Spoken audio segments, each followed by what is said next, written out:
Hey chickadees, it's Molly with Mojo Mysticism. Welcome in for another episode today. And this week we're going to do something a little different. So we're going to do what is called a 7 energy crescent reading using the Oracle of the 7 Energies card deck. So I think you'll find this really intriguing. So come on in and join us.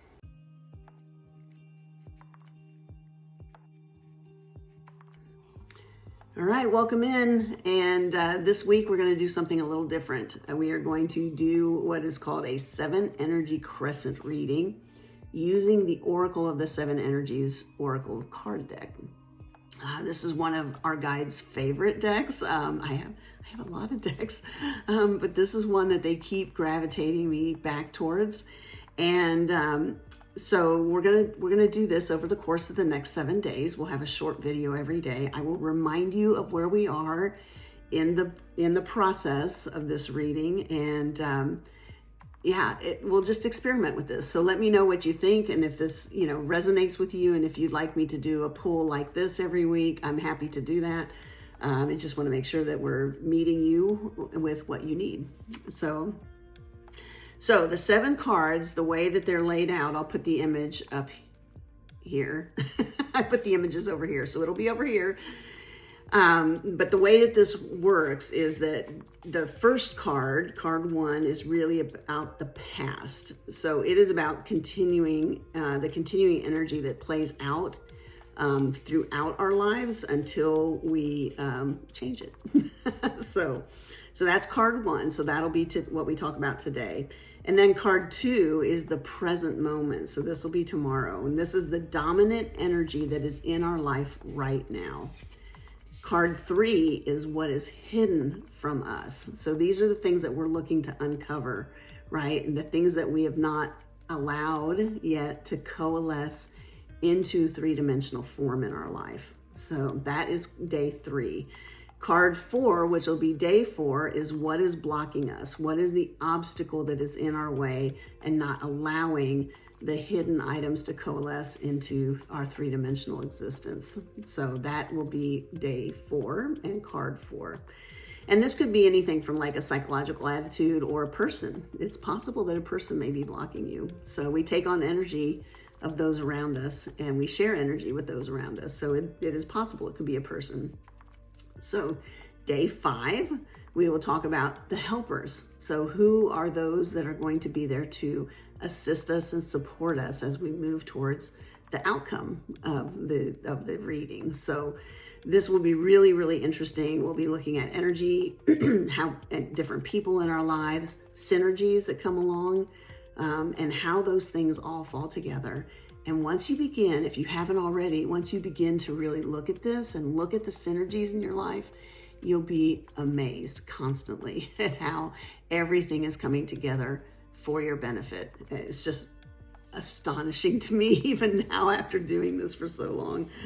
So card 6, so this will be the 6th day. This is about action. So this card is telling us, how do we move forward in action so that we can see the outcome that we're looking for. So that'll be day 6. And then day 7 is what is the potential outcome that could come about as a result of revealing what's hidden, stepping into what's next, allowing our helpers to support us, helping clear the obstacles, and then stepping into the outcome. So this will be really like, what is the current likely outcome given the current energetic path that we're on. Now, one thing I want to tell you is that when I drew these cards, I drew them this weekend, and I drew them for myself and all of us. So I'm going to have a lot of personal stories that come up with these next 7 cards in the next 7 days, and hopefully they resonate with you. And if they do, I would like for you to tell me. And then I am open to suggestions on, like, if you like this kind of pull, happy to do it again. I also will take any questions. So if you've got a question or a burning issue or challenge in your life that you would like a card pulled for, just put it in the comments and I will be happy to entertain those. So All right, so with that, let's get started on today's card. Okay, chickadees, so today we're going to talk about card 1. And card 1 is about the continuing energy of our past that is still playing out for us today. So I put a little short out there earlier that talked about the difference. There's 2 questions, and it was so interesting. A friend of mine, we're so connected on so many levels. It's a little, it's just delightful. So, but a friend of in a group that I'm in asked this very thought-provoking question. And the question is this: are we grateful because we have abundance? Or are we abundant because we are grateful? And this is the question we're going to attempt to gain some clarity on today. I fall firmly in the camp of us being abundant because we are grateful. And so it starts with gratitude for me. And it's just a very interesting and very thought-provoking question that I invite you to spend some time noodling on. So let's talk about this card. So the card today is card number 43. It is Spirit of Gratitude. This card, if you will look at the image and put it up here, the card is very, very interesting because it actually has sliced off the top of the head of the figure, right? Us. And in Buddhism, we call that a skull cup. So the skull becomes a cup and it's an offering. So that's an interesting aspect to it that is not fully represented in this card, but that's what jumps off the page to me is like the offering. And the offering is the lotus flower that is in full bloom on this card. And that is, and you'll notice that the lotus that's at the top, that's essentially coming out of the cut skull, excuse me, is vibrant and full and beautiful. And if you look closely, there is a more muted version that is still within the center of the skull. And this is essentially, its location is really the third eye. So if you'll remember, we talked about the third eye. Most of us think that it's here, and it is, right? But it runs through your skull, through the back of your head. And then if you look at basically a finger's width above your ears, where those 2 kind of lines cross is where your pineal gland is. And that, to me, that's what this card is showing, is that the lotus is really the symbol of the connection to all that is. That's your pineal gland connection to all that is. And so the spirit of gratitude, what this card is telling me, is that when we are in a state of gratitude, we are easily able to connect with everything, with all that is. So some of the things that I think are really interesting about this card and this whole idea of expressing gratitude is that when we express gratitude, we are connecting and communing with the divine, with our higher self, with all that is, the universe, God, whatever name you give it. That's what we're in a sacred conversation with. And we are invited to the sacred conversation every moment of every day. We are actually in it every moment of every day. A lot of us, sometimes I get distracted and I don't realize I'm still in sacred conversation. And sometimes my guides will lovingly remind me. Sometimes it feels a little heavier.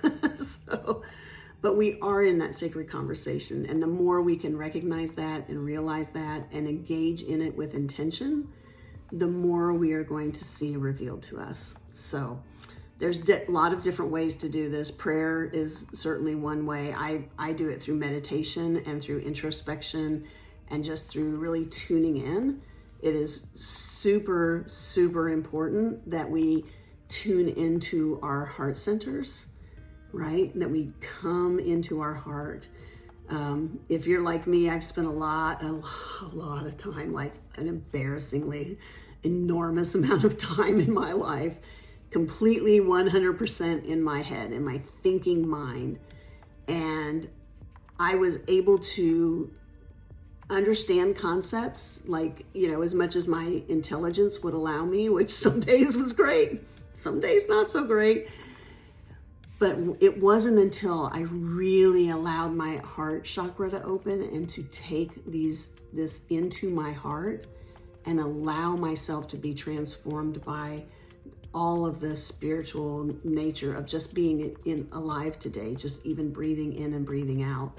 It wasn't until I did that, until I allowed myself to be vulnerable. It's a word we use a lot here.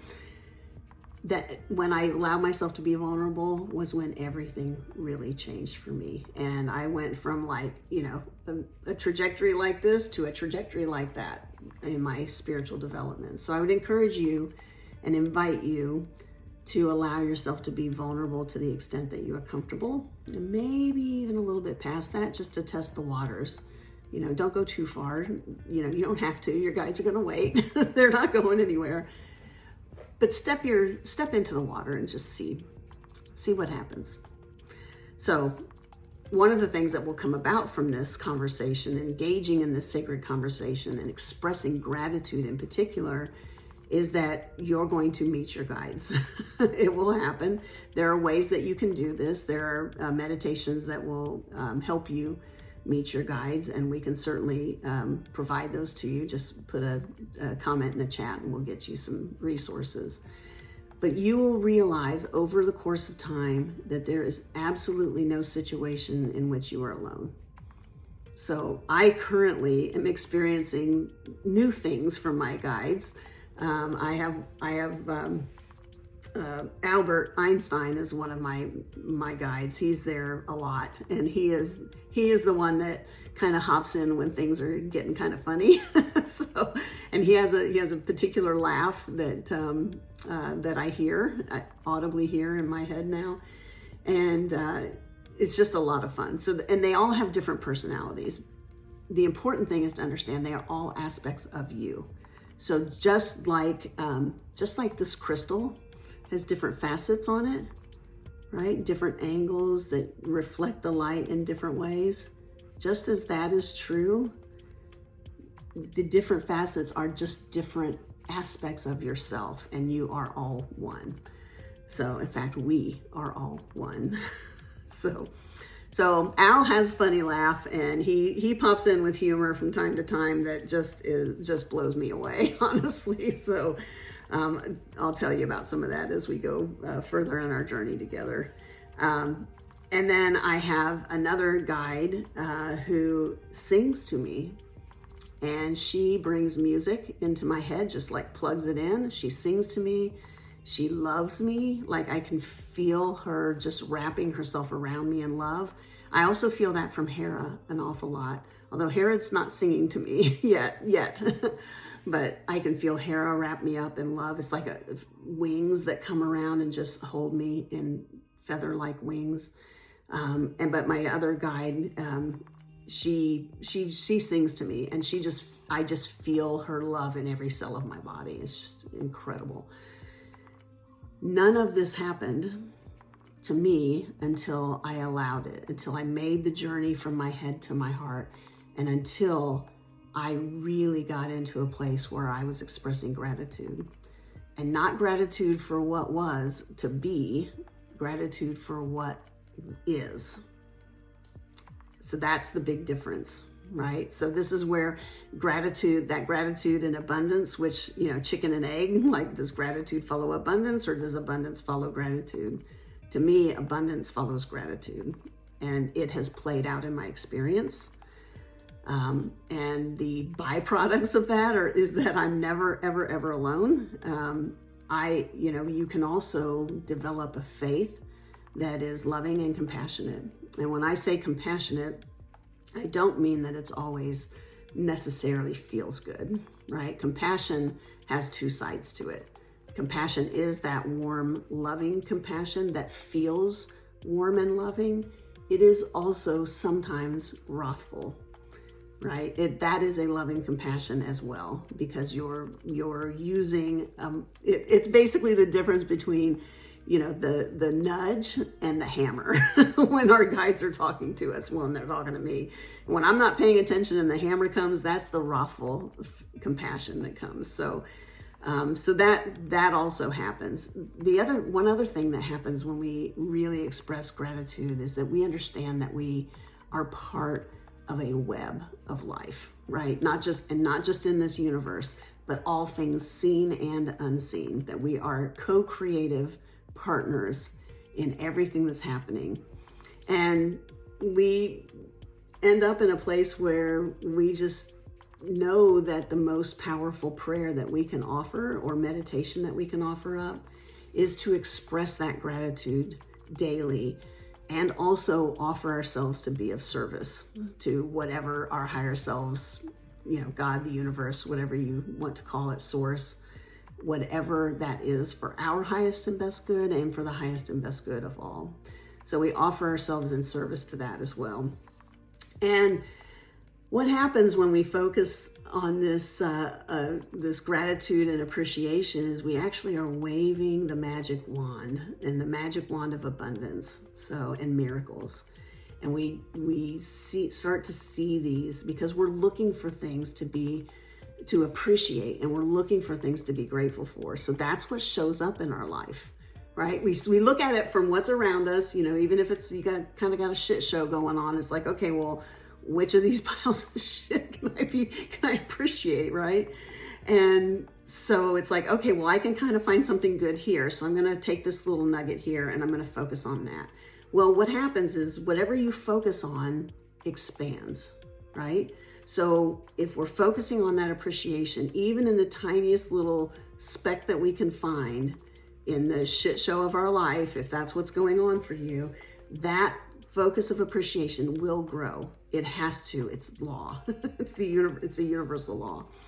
So we begin to wave that magic wand and we allow the miracles to happen in our lives. And the more we appreciate and the more of this experience we have, the more momentum that we get in that direction, the more we begin to see how connected we are, how many miracles are actually happening in our lives, and where they're happening. So I had a group friend text, the same one that asked the question about abundance and gratitude. There was a word coming up in two minds to begin with, that completely separate situations.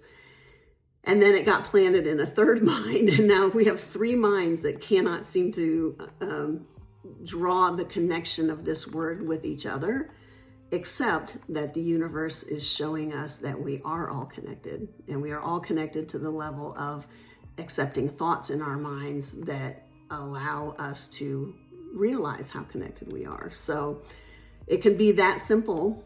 And we have to be open to seeing it. That's the bottom line. If we don't allow ourselves to see it, we're not going to see it. It's that simple. So I'm going to invite you to begin to focus on what is good. Focus on things that you appreciate, right? Things that you can express gratitude for. Become that magnet for abundance that you will become if you continue this practice. And allow yourself to awaken to the source that is within you.